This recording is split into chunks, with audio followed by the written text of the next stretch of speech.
Bismillahirrahmanirrahim. Assalamualaikum warahmatullahi wabarakatuh. Perkenalkan, nama saya Muhammad Mukhlisamiruddin dari kelompok terakhir, yaitu tentang kaidah khusus perceraian dan pernikahan. Dari makalah yang saya buat, saya sedikit mempresentasikan dari hasil karya saya. Pernikahan yaitu sebuah keharusan bagi umat muslim untuk mewujudkan kehidupan yang lengkap dan bahagia. Secara pengertian jumhur ulama, secara bahasa nikah artinya menghimpun. Nikah juga berarti bersetubuh, dan akad menurut ahli usul dan bahasa, bersetubuh merupakan karena makna hakiki dari nikah, sementara akad merupakan makna majazi. Dengan demikian, jika dalam ayat Al-Quran atau hadis Nabi muncul lafadz nikah tanpa disertai indikator apapun, berarti maknanya adalah bersetubuh. Seperti surat An-Nisa ayat 322,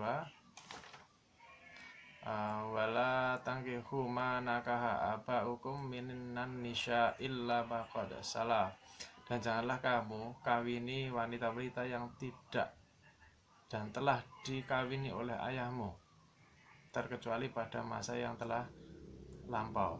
Berbeda pandangan di atas, menurut ahli fikih mana hakiki adalah akad, sementara makna majazi adalah bersetubuh, karena makna itulah yang masyhur dalam Al-Quran dan Al-Hadis.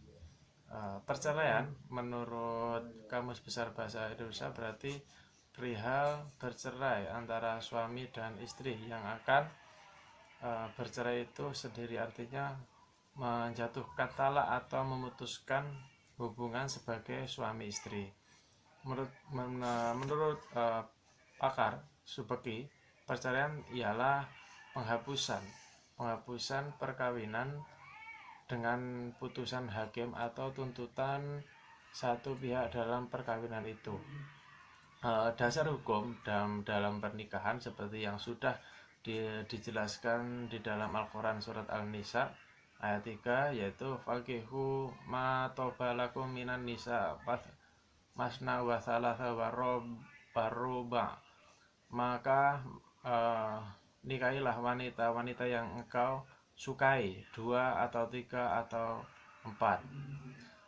Menurut jumhur ulama ada beberapa hukum pernikahan, dan masing-masing orang dapat berbeda-beda, seperti hukumnya wajib, sunnah, mubah, makruh, dan haram. Yang dimaksud wajib yaitu apabila bagi orang yang sudah mampu secara hukum berlaku kepada orang yang benar-benar mampu secara nafkah dan secara istri. Jika tidak segera dilakukan pernikahan, dikhawatirkan jatuh pada hal-hal yang tidak diinginkan seperti maksiat.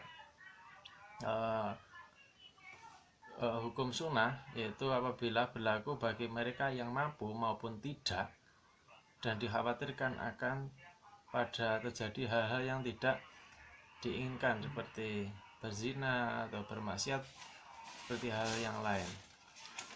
Seperti halnya makruh berlaku bagi mereka yang merasa bahwa dirinya akan berbuat zalim pada istrinya jika menikah, namun tidak sampai yakin. Contoh, misal tidak memiliki nafsu yang kuat, yaitu hukumnya makruh, akan menjadikan efek yang nantinya akan tidak bahagia dalam ke depan.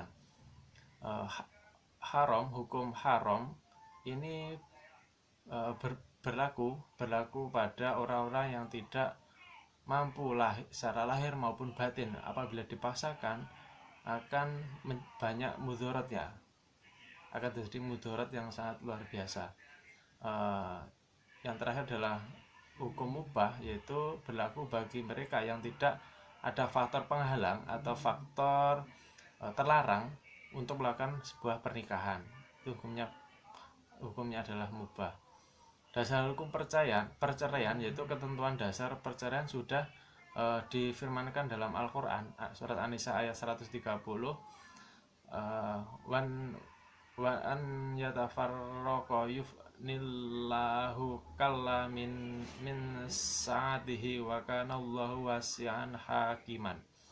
Jika keduanya bercerai maka Allah akan memberi kecukupan kepada masing-masingnya dari memberi imbuhan karunia-Nya, dan adalah Allah maha luas karunia-Nya bagi maha dan lagi maha bijaksana. Maka perceraian sebenarnya yang sangat tidak diinginkan oleh Tuhan atau Allah Subhanahu wa taala dan manusia, dan sebenarnya sangat dibenci oleh Allah Subhanahu wa taala, tapi tetap Allah memberikan keluasan kepada hambanya apabila memang perceraian itu benar-benar terjadi seperti itu. Rukun dan syarat pernikahan, yaitu adapun syarat-syaratnya seperti adanya pengantin laki-laki, terus pengantin perempuan, adanya wali ada dua, yaitu wali nasab dan wali hakim.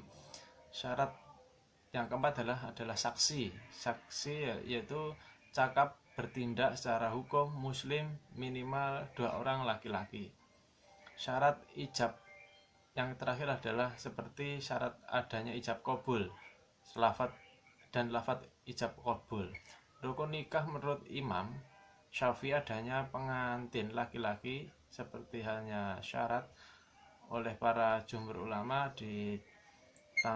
dijelaskan seperti Imam Syafi'i adalah pengantin laki-laki, pengantin perempuan, terus ada wali, ada 2 orang saksi, dan adanya ijab qabul seperti itu. Yang kelima, sebab-sebab putusnya pernikahan.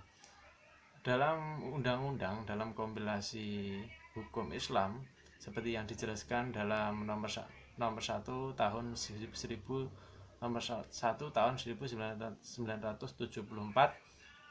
yang berbunyi adanya yang pertama adalah kematian, yang kedua adalah perceraian, dan adanya putusan pengadilan. Tapi dalam kompilasi hukum Islam, putusan perkawinan sudah diatur dalam pasal 113. Yang pertama adalah kematian, perceraian, talak, dan putusan dari pengadilan, dan adanya gugatan di dalam pengadilan yang diputuskan oleh hakim. Dalam kaidah dalam pernikahan dan perceraian, kaidah dalam pernikahan sangat penting sebagai dasar untuk arahan hukum agar tidak jauh apa yang sudah diperintahkan Allah Subhanahu wa taala, seperti kaidah fikih yang ke-13, yaitu ad-daf'u aqwa minar raf'i. Menolak gugatan itu lebih kuat daripada menggugat atau menghilangkan. Menurut kaidah ini, menolak agar tidak terjadi sesuatu preventif itu lebih kuat daripada menggambarkan seperti sebelum terjadinya kuratif atau rehabilitatif. Contoh, seorang laki-laki muslim berniat akan menikahi perempuan Kristen. Perbedaan agama ini seketika itu bisa membatalkan atau menolak sahnya pernikahan. Tetapi jika ada lelaki dan perempuan sama-sama Islam dan telah terikat sebagai suami istri, maka pernikahan pada keduanya tidak bisa seketika menjadi batal. Karena apa? Melakukan masih harus menunggu sampai masa iddah itu habis. Maka mungkin itu penyampaian dari saya. Kesimpulannya adalah semua apa yang kita lakukan dalam syariat harus kita benar-benar kita lakukan dan kita pahami, agar untuk melangkah ke depan seperti pernikahan, yaitu tetap kita harus melakukan pengkajian, melakukan pemahaman terkait pedoman-pedoman yang sudah dianjurkan oleh agama, oleh undang-undang maupun kompilasi hukum Islam, bagaimana syarat-syarat perkawinan dan bagaimana hukum maupun dasar hukumnya perkawinan. Dan yang sangat dihindari adalah perceraian itu yang memang tidak disukai oleh Allah Subhanahu wa taala, tapi Allah tetap memberikan rizki atau ridhonya kepada Tuhan apabila hambanya itu berdoa kepada Tuhan. Maka cukup sekian dari saya. Bila ada kurang lebihnya saya mohon maaf. Wallahul muwaffiq ila aqwamit thoriq. Assalamualaikum warahmatullahi wabarakatuh.